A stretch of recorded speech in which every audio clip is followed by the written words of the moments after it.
Hi everyone! Welcome back to our video series that we have been doing since we started staying at home and shutting down because of the coronavirus. Thank you to everybody who has joined us so far. It's been really great interacting with you. And so today we wanted to show you something a little bit behind the scenes. We wanted to show you our warehouse, which is where we process all of our web orders. So I'm going to take you through and do a little bit of a tour of that in a minute. But before we do that, I wanted to give you a little bit of an update on what we've been doing so far. It's amazing how busy you can be when your company is shut down. We have been working night and day, Mike and I, my husband and I, to try and apply for all of the financial assistance that has recently become available. So we've applied for the PPP, the EIDL, the SBS, anything you can think of, we have applied for it. So we've been spending hours and hours on the phone every day with various institutions and agencies and lenders and trying to get all of our ducks in a row so that hopefully we can make a strong comeback once all of this blows over. So we've been very busy doing that. And we have also, thankfully, been very busy processing online orders. So I wanted to thank everyone out there so much for continuing to place orders with us. I know that these are strange and scary times, and we have been receiving a really good amount of orders. And so that's been keeping us very busy. We've been shipping packages out pretty much every day. We've been taking phone calls and emails. So please continue to reach out to us. Please continue to place orders with us. We really appreciate it. Thank you so much. And then the something else. It was like a third thing I wanted to mention. That's my son. Say hi, Dex. He's not ready for prime time. I just wanted, let me just check my notes. There was one more thing I know I wanted to mention. Oh yeah, right, I remember. Which was kind of going along with the web orders that we've been receiving. We have been receiving a number of orders for our framed insects through our fabrication department, which you can order online or call in, and we will make a custom frame for you. We do repairs, we do custom projects, we do domes, we do jewelry, during normal times, we do a lot of different things. And right now, I'm the only person processing those requests. And so I really appreciate everybody's patience. Everyone has been so understanding. Normally our turnaround time is 1 or 2 weeks. These days it's usually closer to 2 or 3 weeks. But so far everyone has been really understanding. So I just wanted to say a big thank you to everyone for bearing with us. Normally we have a team of 3 fabricators, and right now it's just me. So I'm doing my best, and everyone has been very gracious. So thank you. So with that, I wanted to show you a little bit of our warehouse, because this is where we've been processing all the orders that you guys have been placing. So I thought you might like to see that. So first I wanted to show you, I'm going to ask Mike to pan around and see a bit of a wide shot of the room. So you can see we have a long shipping table here. So this is where we pack everything and process everything, and then it gets shipped out. We have a lot of products that we keep here, and all of our packing materials. So one of the things we have a lot of different kinds of is cardboard boxes, which, you know, doesn't sound very exciting, but we actually, there's a whole science to packing and shipping, especially here at Evolution. A lot of companies sell very uniform products. They all sell jewelry, or they all sell shampoo, or they all sell, you know, some t-shirts or something like that, something that's regular and uniform. Our products come in all shapes and sizes, all weights, all levels of delicacy and fragileness, and so we always take a lot of care and attention to shipping. And one of the things that we have to do, you know, one of the ways we do that is by selecting the right size box. So we have lots of different options here. We actually have more. This is just a sample of the types of boxes we have. Over here I wanted to show you, in addition to the carefulness with which we pack things, we also want to be thoughtful in how we pack things and thoughtful about our impact on the environment. So we reuse a lot of packing materials. So if you get a box from us and it looks like mismatched paper or peanuts or something like that, that's because we reuse packing material for things that have been sent to us. If it's still clean and in good condition, we try and reuse it. So, for example, we have some packing paper from one company, and you might mix that with the packing paper from another company. Still works just as fine. This might not be visually what you were expecting. We also use biodegradable peanuts when we have to use fresh peanuts. So these are interesting. I don't know if you guys have seen these before. Most peanuts that you see have like a different sort of curvy shape. These are different, and they are biodegradable, so that is good. So sometimes we'll reuse regular sort of peanuts from other vendors that send us things, but if we don't have enough of those, we'll use their biodegradable ones, so that's good.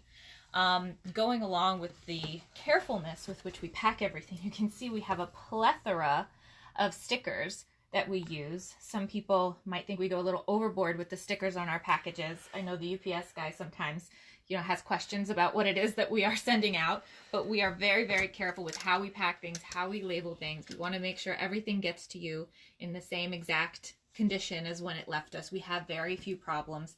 If there is ever an issue, we take care of it right away, but the vast majority of the time we have very good success rate with shipping, especially fragile and oddly shaped things.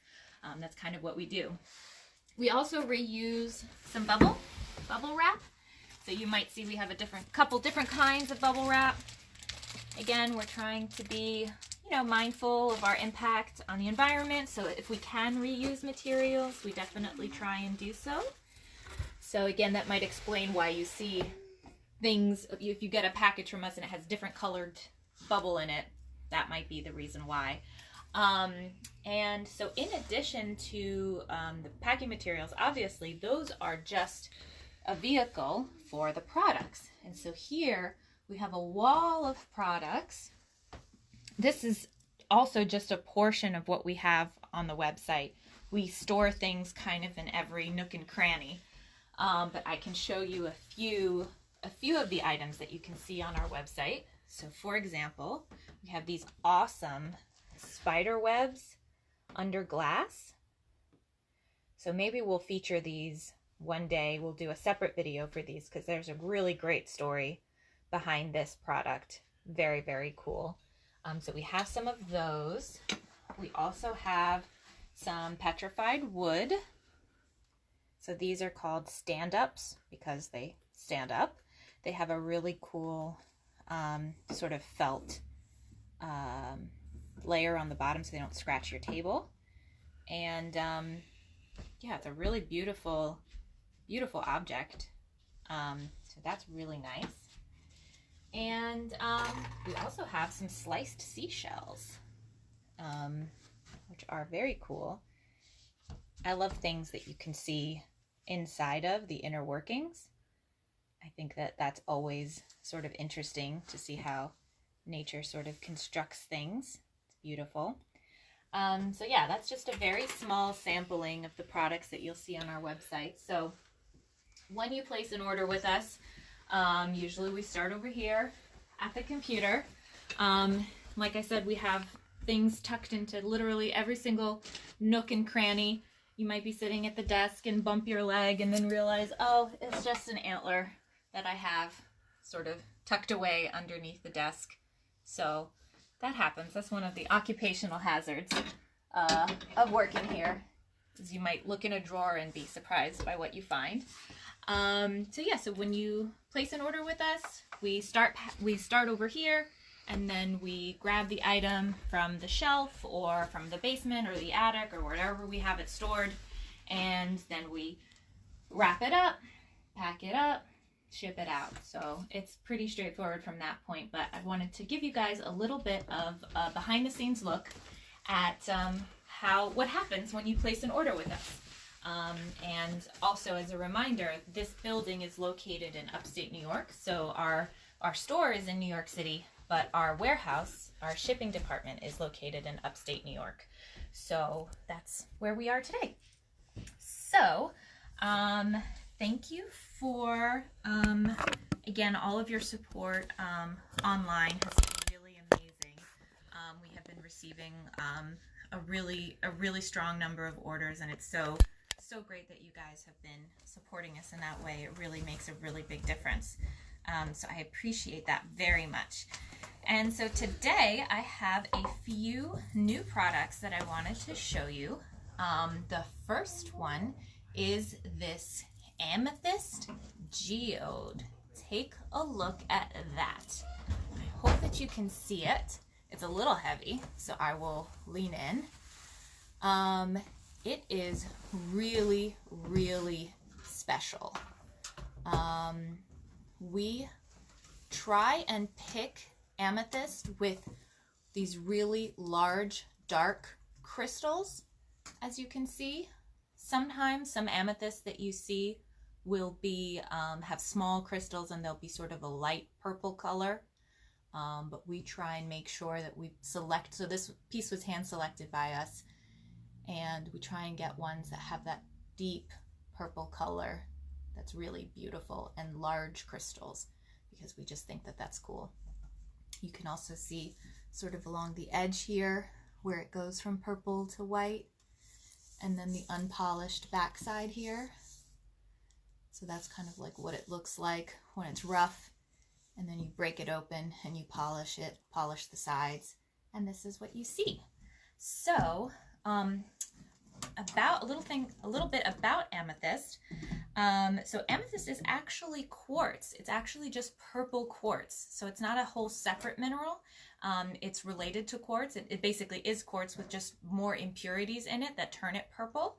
And it is actually the rarest form of quartz. So if you've ever, seen like a quartz point or a quartz crystal, this is basically the same molecular structure, but just with more impurities in it. And amethyst is the rarest of all the different types of quartz that there are. There's rose quartz, smoky quartz, lots of different types. Amethyst is the rarest. So it's always nice when we can get some nice amethyst. And the way that amethyst is formed is actually in, so if you can imagine sort of volcanic rock that when a volcano erupts, over millions and millions of years, it might form these little pockets of air, these voids. And so basically, these voids create the environment in which crystals can grow. And so amethyst is one of the crystals that grows in the voids of volcanic rock, which is kind of amazing. And the vast majority of amethyst is found in South America. This piece is from South America. The two countries that have the largest natural resources of amethyst are Uruguay and Brazil. And the vendor that we work with only specializes in a few different minerals. And so we'd like to work with people who are as specialized as possible, because we really want the best quality and we want to get as close to the source as we possibly can. And so that's important to us when we work with vendors. It's nice to work with someone who only does amethyst or who only does agate, and this vendor only has a few different minerals that they do. So that's one of the ways you're getting the best hand-selected quality. This comes with a really cool metal stand, which has been painted black. As you can see, it has a really nice heft to it. It would look really beautiful on a shelf or on a table. It's very heavy. It won't tip over, and the craftsmanship is really nice.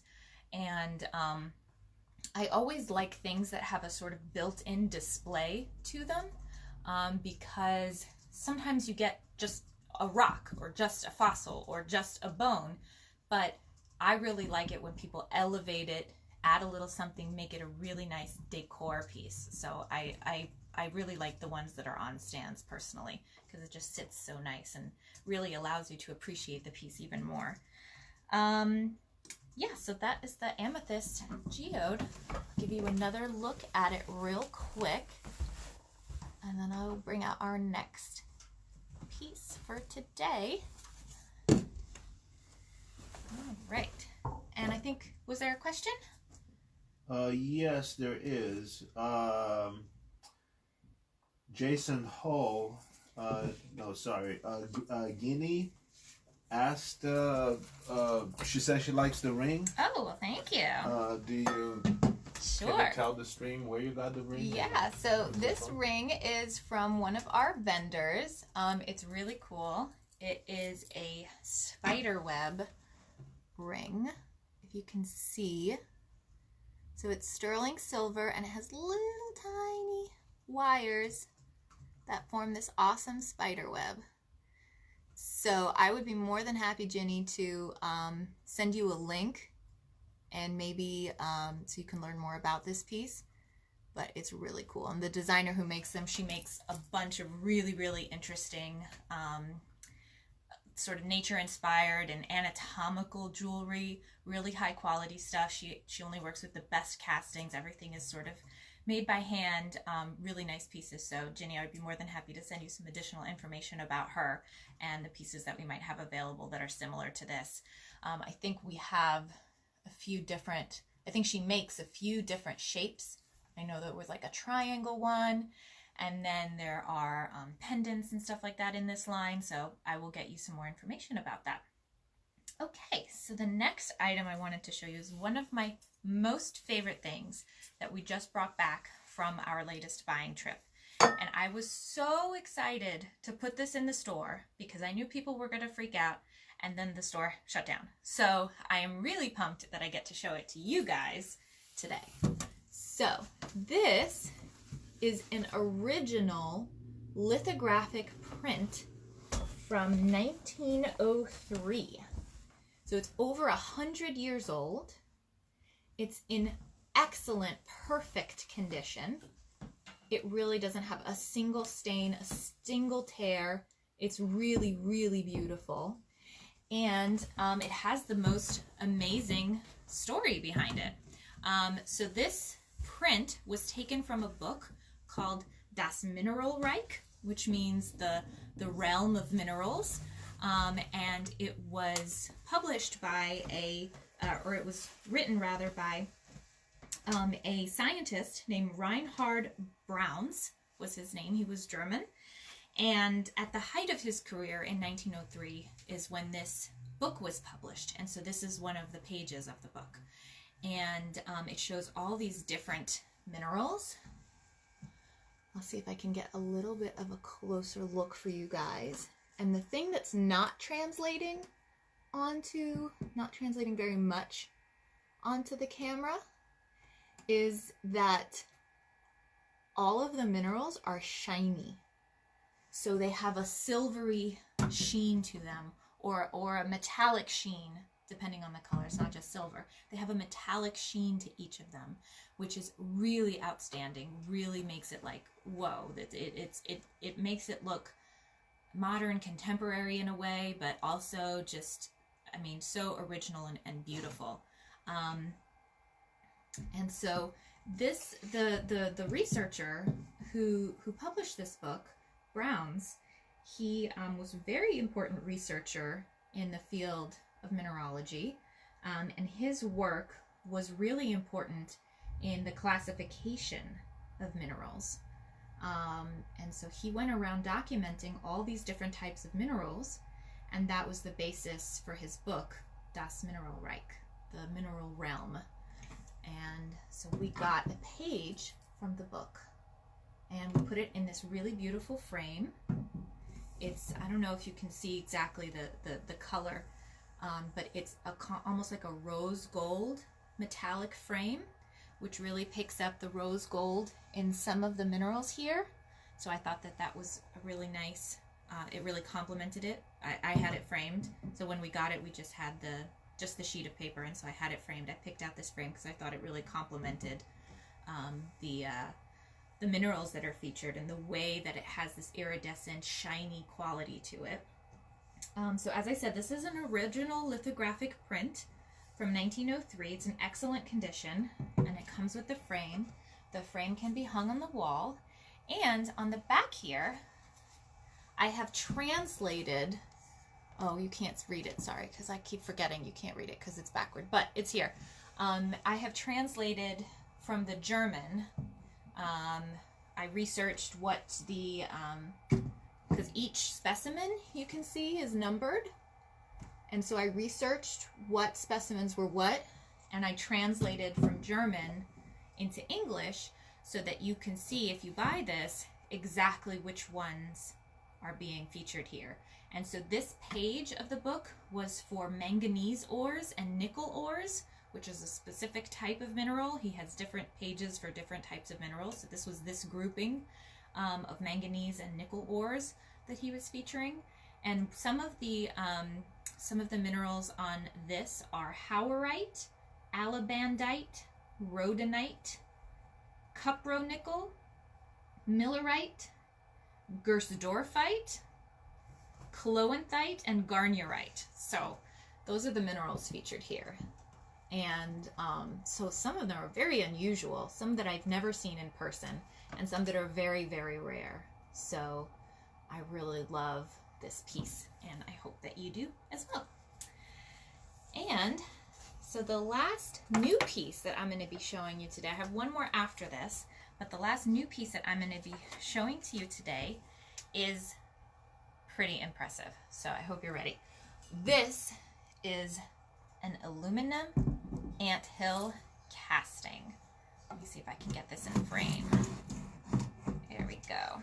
So I want you to look at this, how amazingly intricate this is.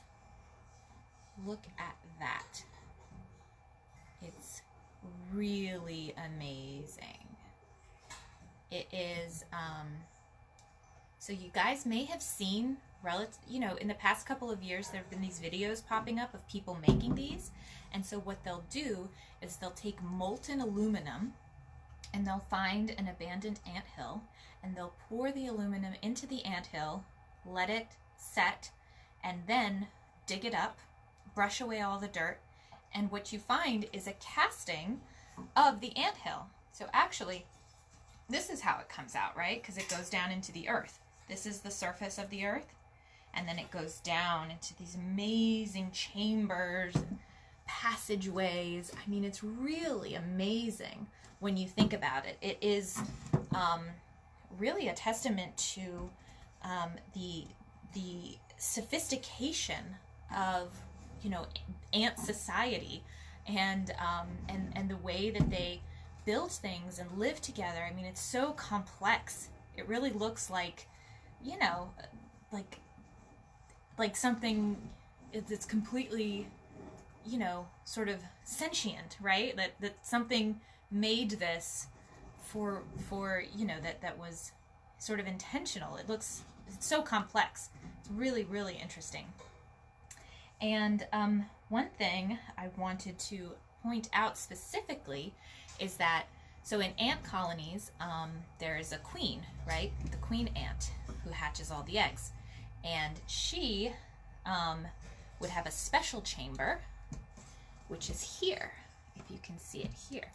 This right here is the largest chamber, as opposed to these other little sort of smaller bits. This piece right here is where the queen would be.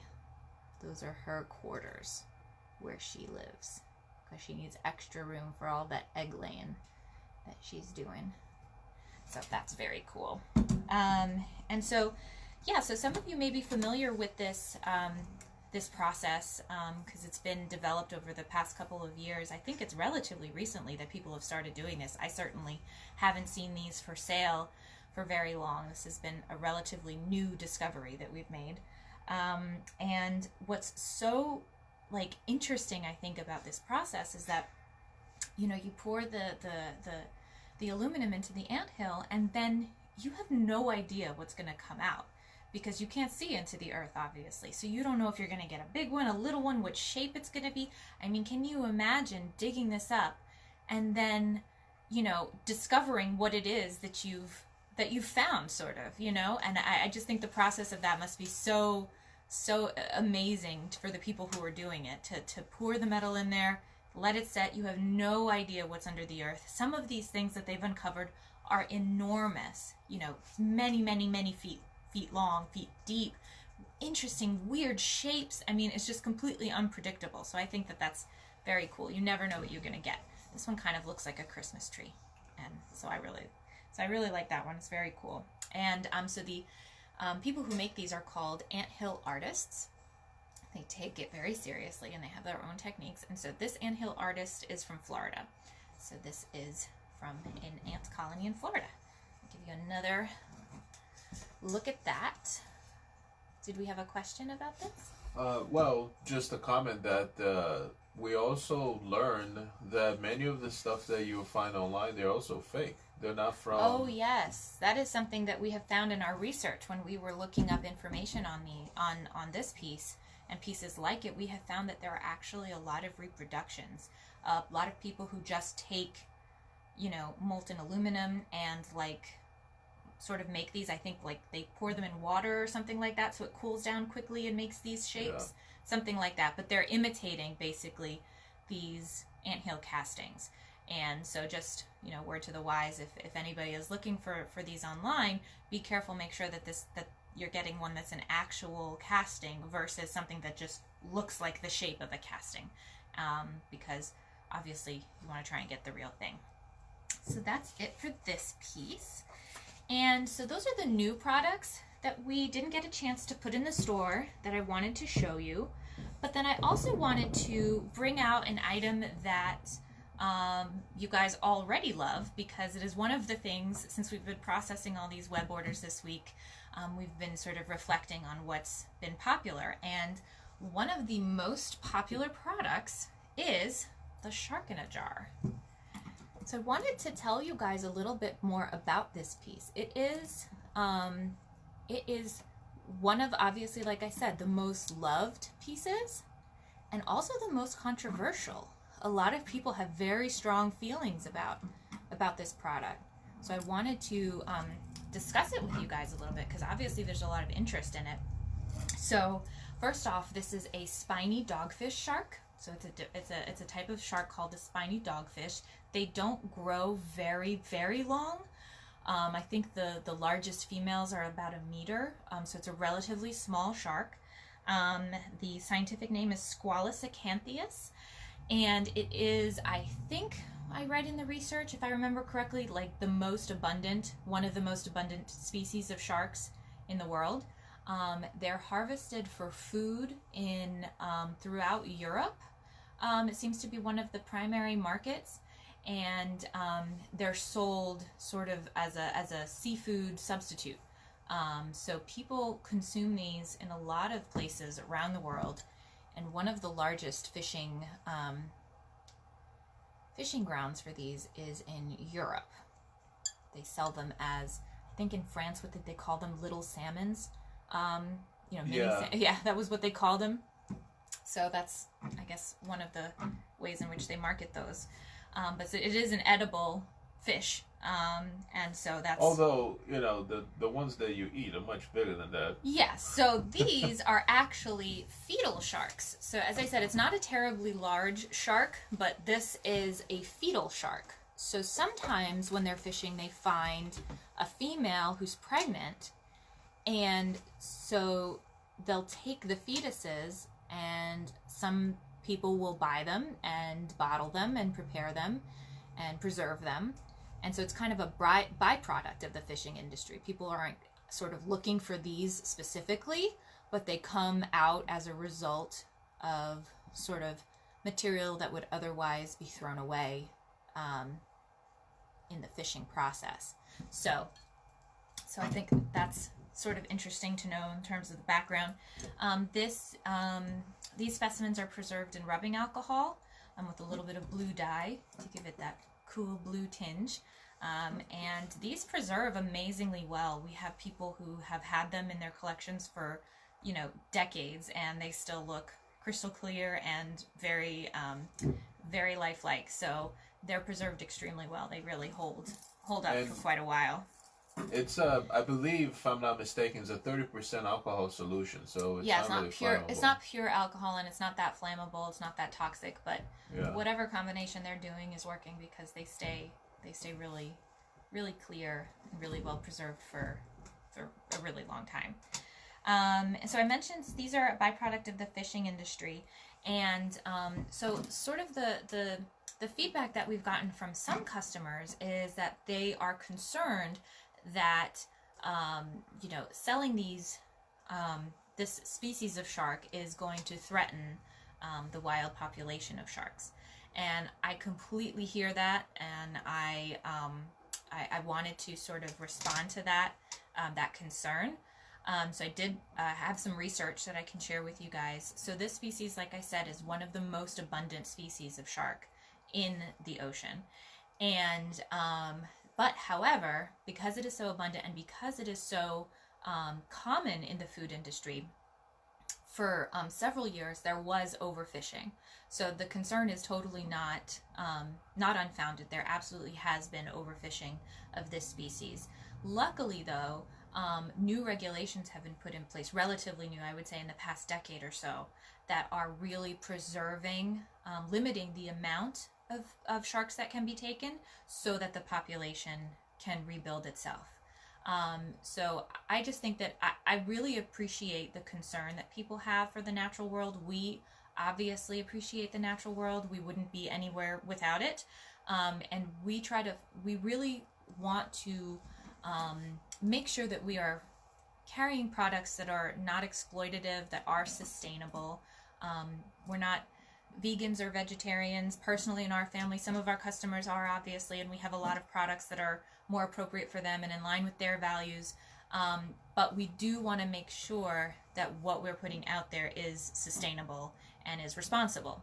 So I wanted to talk about this product because so many people are interested in it, and also it's one of the ones where people have had the most questions about and had the most concern. So I wanted to have a moment to have a conversation with you guys about it. So this is the spiny dogfish shark in a jar. So you can order them online, and they're just really cool. The details are amazing, and like I said, they're really well preserved. So anyway, so all of these products are going to be available on our website. Some of them are already, and some of them will be later today. And so if you would like to buy any of them, or if you have questions about them, definitely reach out to us. We would be happy to work with you.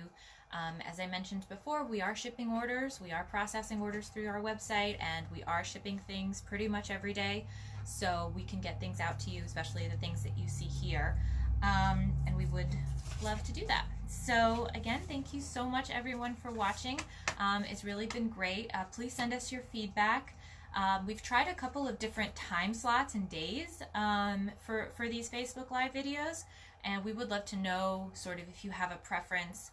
We've tried Thursdays and Saturdays at 1 and at 7. So we've done sort of an afternoon and an evening on a weekday and a weekend. And so please let us know if there is a particular time of day or day in the week that you prefer.